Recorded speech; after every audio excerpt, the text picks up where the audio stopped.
Hello my dear student of class 12। इसके पूर्व video में मैं आप सभी लोगों को प्रारंभिक संक्रिया का प्रयोग करते हुए दिए हुए आव्यूह के व्युत्क्रम आव्यूह निकालने के बारे में बताया था। अब आज की वीडियो में मैं आप सभी लोगों को लेसन को सारणी के बारे में बताने जा रहा हूँ। सारणी एक ऐसा आव्यूह हो सकता है जिसकी पंक्ति संख्या और स्तंभ संख्या बराबर हो। मीन्स जो वर्ग आव्यूह होता है उसे हम सारणी के रूप में व्यक्त कर सकते हैं, और जो वर्ग आव्यूह नहीं होता है उसे सारणी के रूप में व्यक्त नहीं किया जा सकता। सारणी को प्रतीकात्मक रूप में हम इस तरह से प्रदर्शित करते हैं। दो उदाहरण लाइनें लेते हैं और काउंट करते हैं कितनी पंक्तियां हैं और कितने स्तंभ हैं। इसके लिए बाउंस होता है कि जितनी पंक्तियां होती हैं उतने ही स्तंभ होते हैं। तो अगर 3 पंक्ति और 3 स्तंभ है तो यहाँ पर 3 क्रॉस 3 ऑर्डर शुरू करेंगे। 4 पंक्ति 4 स्तंभ है 4 क्रॉस 4 ऑर्डर का होगा।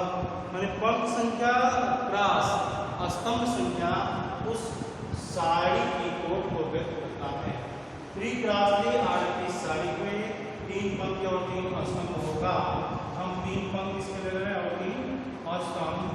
मान लीजिए दिया गया डिटरमिनेंट 3 कोड का है A1 B1 C1 A2 B2 C2 and A3 B3 C3।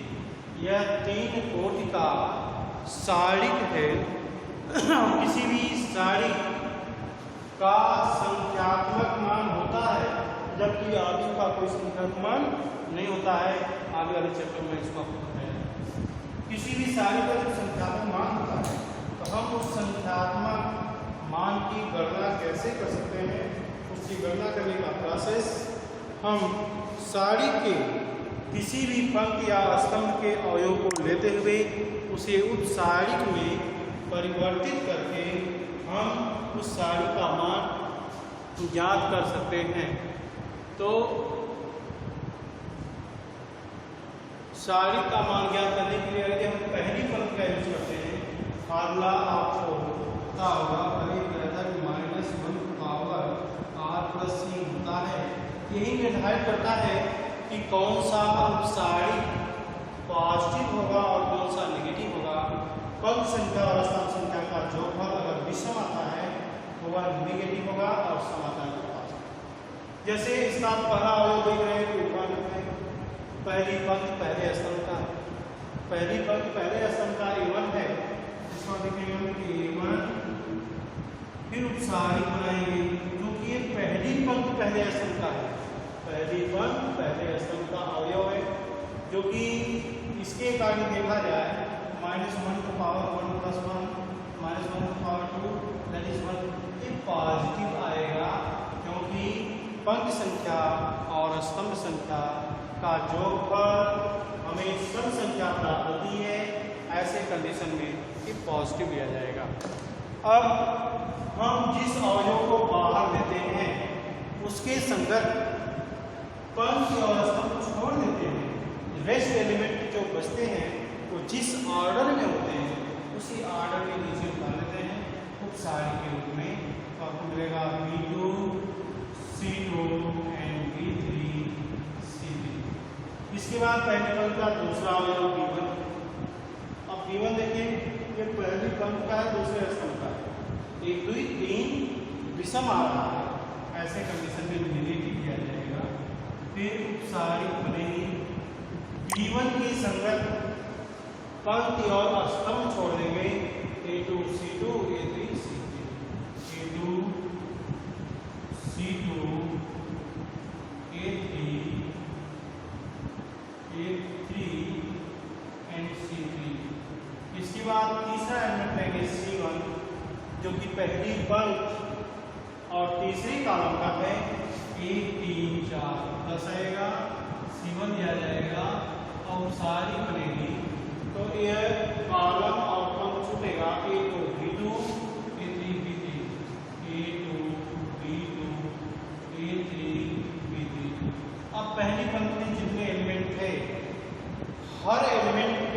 Correspondence हमको सारी मिल गई। अब इसी का सलूशन लेंगे तो डिटरमिनेंट का सलूशन मिलेगा। प्रोसेस मुख्य विकर्ण का गुणनफल माइनस गौण विकर्ण का गुणनफल। कौन सा विकर्ण मुख्य विकर्ण होगा? ऐसा विकर्ण जिसमें ए आई जे स्वीकार हो, आई बराबर जे, वह मुख्य विकर्ण होता है। माने A11 A11 A22 A33 ये मुख्य विकर्ण के एलिमेंट होंगे। तो अब इसमें देखिए मुख्य विकर्ण का गुणनफल माइनस गौण विकर्ण का गुणनफल, A11 है A22, इसको साफ करोगे तो A1 मुख्य विकर्ण का गुणनफल B2 C3 माइनस गौण विकर्ण का गुणनफल B3 C2। इसके बाद माइनस B1 लेंगे मुख्य विकर्ण A2 C3 minus A3 C2 लेंगे प्लस मुख्य विकर्ण का गुणनफल A2 B3 माइनस गौण विकर्ण का गुणनफल A3 B2। अब इसको सिंप्लीफाई करेंगे तो A1 B2 C3 minus A1 B3 C2 minus B1 A2 C3 plus B1 A3 C2 plus C1 A2 B3 minus C1 A3 B2। अब इसी से हम इसका सॉल्यूशन निकाल लेंगे। इसका जो रिजल्ट आएगा वो इस सारी के संख्यात्मक मान को व्यक्त करता है। अब अगर कोई डिटरमिनेंट दिया है, पूछा जाए इसके कितने अवयव होंगे, इसके विस्तार में कितने पद होंगे, तो उसकी गणना हम कैसे करेंगे? तो अवयवों की संख्या ज्ञात करने के लिए अगर कोई डिटरमिनेंट हमारी n कोड की है, मीन्स उसमें n पंक्ति और n स्तंभ के n कोड, क्योंकि पंक्ति संख्या स्तंभ संख्या बराबर होती है, तो डिटरमिनेंट में अगर n कोड कहा जाए तो इसका मतलब n क्रॉस n ऑर्डर की होगी। m कोड कहा जाए तो m क्रॉस m ऑर्डर की होगी। p कोड कहा जाए p क्रॉस p ऑर्डर की होगी। सो तो अगर n कोड की है अगर तो अवयवों की संख्या का फॉर्मूला होता है n स्क्वायर। जैसे आप देख रहे हैं कि यह डिटरमिनेंट 3 कोड की है, 3 कोड की है, 3 कोड में अवयवों की संख्या जब करेंगे n के स्थान पर 3 रखेंगे तो 3 का वर्ग कितना आता है 9। इसमें 9 एलिमेंट होंगे, 1 2 3 4 5 6 7 8 9 एलिमेंट आपके सामने। लेकिन अगर पूछा जाए कि डिटरमिनेंट के विस्तार में n कोड के डिटरमिनेंट के विस्तार में पदों की संख्या कितनी होती है, पदों की संख्या के लिए फॉर्मूला होता है पदों की संख्या के लिए फॉर्मूला होता है फैक्टोरियल n। फैक्टोरियल क्या है? क्रमविधि है, आप परमुटेशन में पढ़े हैं। फैक्टोरियल n बराबर n into n minus 1 n minus 2 n minus 3 n minus 4 dot dot dot कहाँ तक, जब तक 1 न मिले वहाँ तक, और फैक्टर 0 का मान नहीं होता है। इस फार्मूले के अकॉर्डिंग हम किसी भी डिटरमिनेंट के विस्तार में पदों की संख्या की गणना कर सकते हैं। जैसे 3 कोड का अगर है तो उसके विस्तार में कितने पद होंगे, n बराबर 3 रखोगे। तो जब n बराबर 3 रखोगे, अगर दिया है 3 कोड के लिए 3 कोड के लिए अगर निकालो विस्तार में पदों की संख्या निकालते हैं तो आएगा फैक्टोरियल 3 बराबर 3 और आपके सामने यहाँ देखिए 1 पर 2 पर 3 पर 4 पर 5 पर 6 पर। तो विस्तार में पदों की संख्या के लिए फैक्टोरियल n और अवयवों की संख्या के लिए n स्क्वायर फार्मूला यूज करते हैं। अब किसी भी सारणिक में अगर हम किसी अदिश का गुणा करते हैं तो आगे में तो आपको बताया गया था कि जब अदिश का गुणा किसी आव्यूह में किया जाता है तो आव्यूह के जितने एलिमेंट होते हैं सब में करना पड़ता है। लेकिन सारणिक में अगर हम किसी अदिश राशि का गुणा करते हैं तो सब में नहीं करते हैं, किसी पंक्ति या किसी स्तंभ के प्रत्येक अवयव में हम उसका गुणा करते हैं। जैसे मान लो डिटरमिनेंट के बराबर दिया है, मैं डिटरमिनेंट 3 क्रॉस 3 ऑर्डर का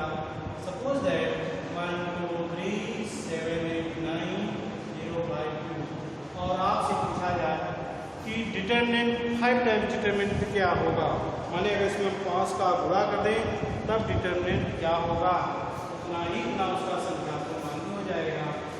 मीन्स अगर हम कहते हैं 5 मल्टीप्लाइड बाई ए आएगा 5 डिटर्मिनेंट 1 2 3 7 8 9 0 5 2।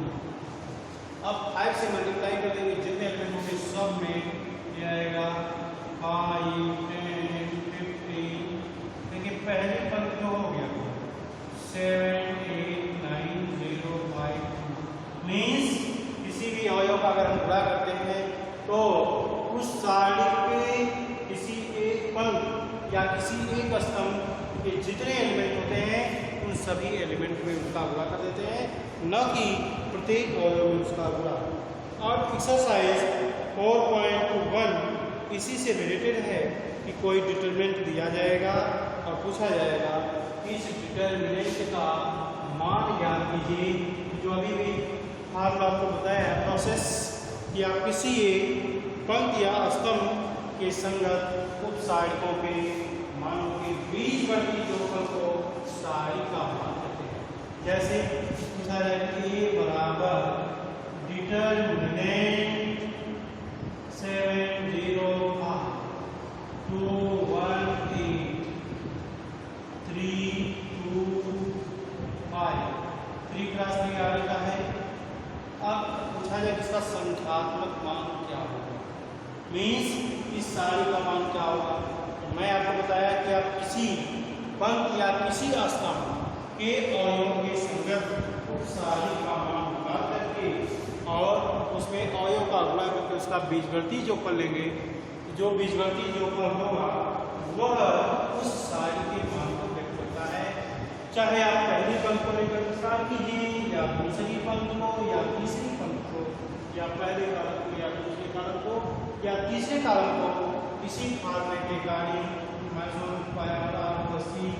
सूत्रानुसार का चिन्ह लेते हुए अगर आप सॉल्व करेंगे जो रिजल्ट आएगा वो इस सारणी का मान होगा।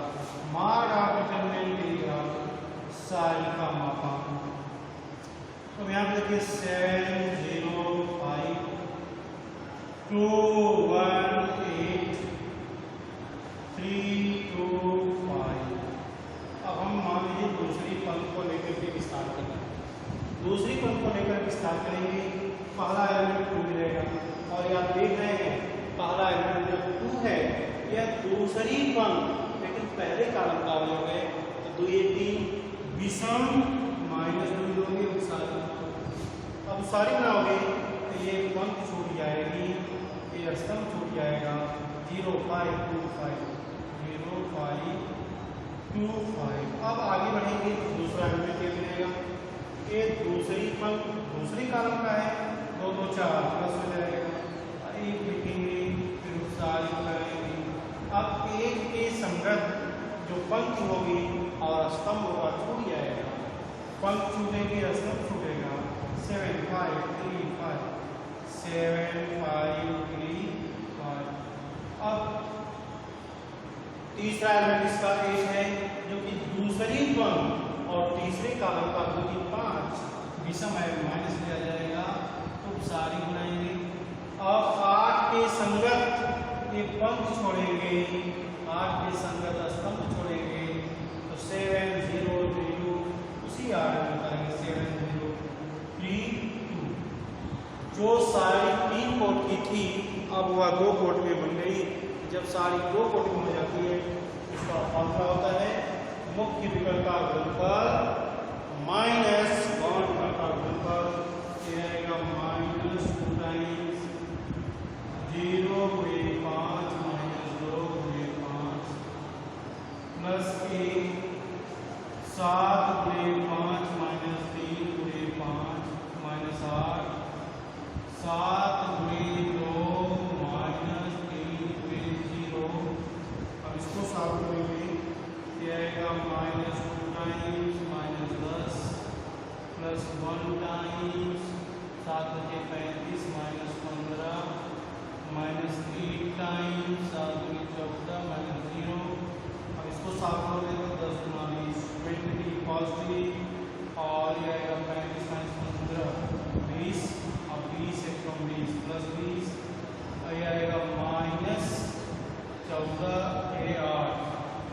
10/312।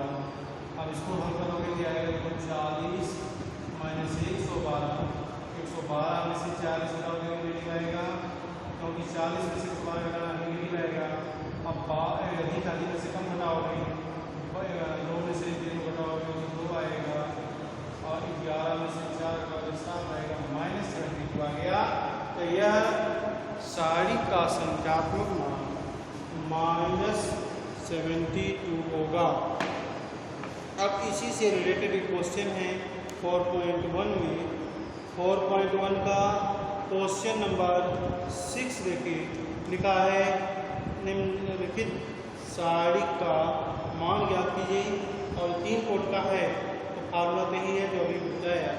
इसके किसी एक पंक्ति या किसी स्तंभ को लेकर के हम विस्तार करेंगे, उसका संख्यात्मक मान हमको प्राप्त हो जाएगा। जैसे अगर हम क्वेश्चन नंबर 6 को सॉल्व करते हैं, तो हम दूसरी पंक्ति को लेकर के विस्तार किए हैं। अगर हम मान लो तीसरे कॉलम को लेकर के विस्तार करें, तब भी रिजल्ट वही आएगा जो दूसरी पंक्ति को लेकर के विस्तार करने पर आया था। तो क्वेश्चन नंबर 6 है 4.1 का, जिसमें दिया है डिटर्मिनेंट a = 1 1 -2, 1 1 -2, 1 1 -2। दूसरी पंक्ति है 2 1 -3, 2 1 -3, और तीसरी पंक्ति है 5 4 -9, 5 4 -9। इसका हम विस्तार करेंगे। फिर मैं तीसरे कॉलम को लेकर विस्तार कर रहा हूँ। तीसरे कॉलम का पहला एलिमेंट है, पहली पंक्ति तीसरा कॉलम है, 1 3 4 पॉजिटिव आएगा, लेकिन ऑलरेडी नेगेटिव है, पहले से नेगेटिव है। ये छोड़ेंगे 2 1 5 4, 2 1 5 4। अगर ये बराबर है तो मान आपके होगा। अब इसमें देखिए अगला एलिमेंट हिस्सा लेंगे तो -3 आएगा, जो कि दूसरी पंक्ति और तीसरे कॉलम का है, तो नेगेटिव आएगा, ऑलरेडी नेगेटिव है, डिटरमिनेंट बनेगा। अब इसको छोड़ेंगे 1 1 5 4, 1 1 5 4।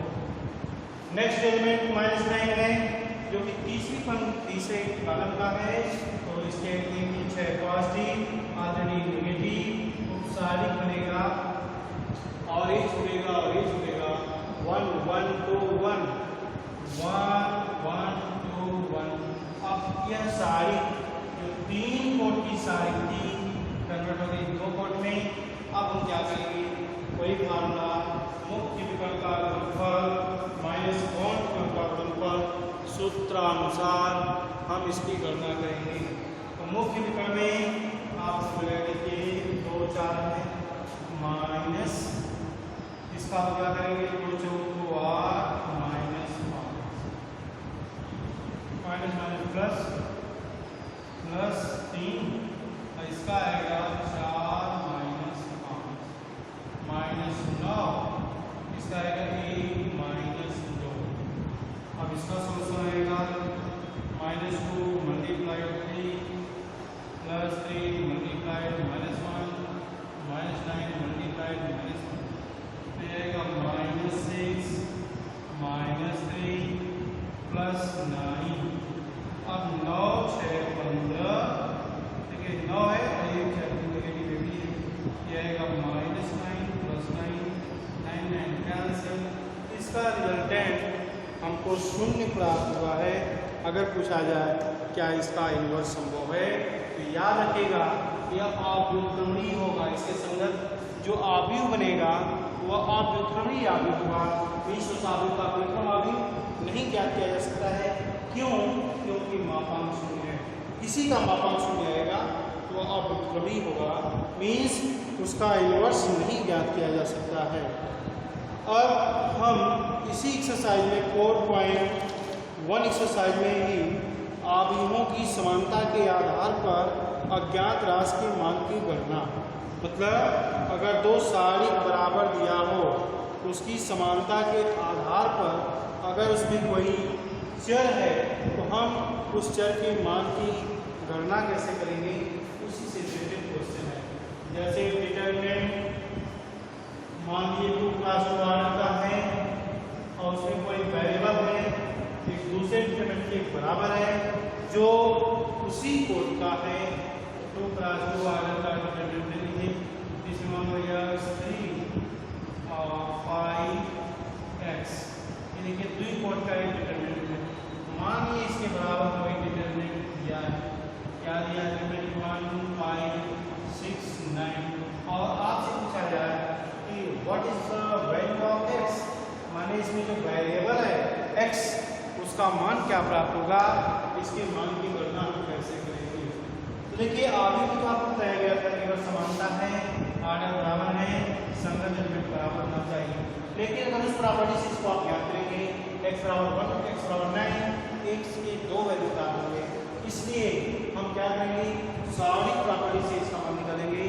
अगर दो सारणिक बराबर है तो उसके मापांक समान होते हैं। अब हम इसका मापांक और इसका मापांक निकालेंगे तो मुख्य विकर्ण का गुणनफल x² - 15 आएगा, गौण विकर्ण का गुणनफल, और इसमें मुख्य विकर्ण का गुणनफल 9 आएगा, -5 और 30 आएगा। अब इसको सॉल्व करेंगे तो 9 में से 30 घटाएंगे, -20 आएगा और x² बराबर आएगा, देखिए x²। इसमें देखिए अगर हम इसको नेगेटिव लगाएंगे तो पॉजिटिव आ जाएगा, नेगेटिव का पॉजिटिव आ जाता है। तो देखिए 9 और माइनस फार्मूला का ऑलरेडी माइनस है, माइनस किया जाएगा 39, ये आपका 39 हो गया, और -15 को इधर ले जाएंगे, किया जाएगा 39 + 15 बराबर आएगा इतना 9 5 14 की 4 सके 3 2 5 54 होगा। अब यह मान निकालेंगे, स्क्वायर रूट में आ जाएगा 54 और स्क्वायर रूट 54 का मान निकालेंगे तो आ जाएगा 554, इसका फैक्टर करेंगे 3 × 3 के 9 9 के 27 27 पेयर बनेगा, एक बाहर आएगा 6 आएगा, प्लस माइनस भी आप ले सकते हैं। तो इस तरह से हम दिए गए सारणिक के आधार पर अगर समानता सूचक सारणिक है तो हम उसमें किसी भी वेरिएबल का मान ज्ञात कर सकते हैं। इसी से रिलेटेड क्वेश्चन 4.1 एक्सरसाइज का क्वेश्चन नंबर 8 है और क्वेश्चन नंबर 7 इसको भी आप सॉल्व करेंगे। इस तरह से एक्सरसाइज 4.1 से रिलेटेड सारणिक की जो प्रॉपर्टी थी उसे आपको आज बताया जा चुका है। Rest on next day. Thank you.